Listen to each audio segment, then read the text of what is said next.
the Pandora box of sexual exploitation and sexual harassment had opened after the Me Too million, and then the Church Too, and then Bill Hybels was right in the middle of that, incredible exposure and scandal. And I was on to speak at the Global Leadership Summit, and the team, called me up and said, "Would you speak in this moment about men and women leading together?" Which is quite a moment to try to speak to that. But at the same time, I had been praying and asking God what I could do, because the thing that I felt right away when I heard the news break, and he's just one example, but many news, I was in relationship with that community.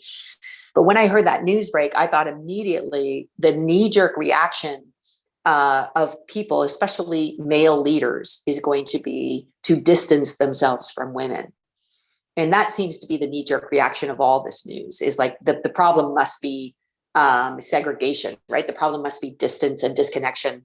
And so I really was praying at the same time, God, what do you want me to do? What can I do to actually stop a culture of fear from losing the ground that has been gained and actually moving us towards the better ideal that you had in mind from the beginning of all created things, right? This relationship and leading out of equity and out of relationship.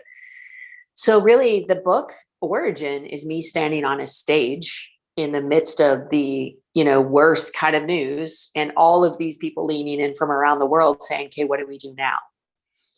And my dogged, rugged belief that I refuse to give up on plan A.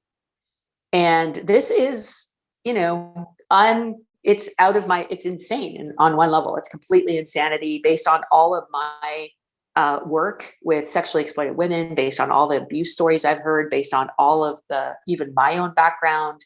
The easiest thing for me would be to say, men, take a break. We'll get it from here.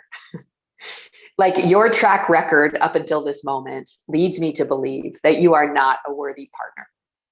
I mean, that's not usually how people start better together, but can I just start there?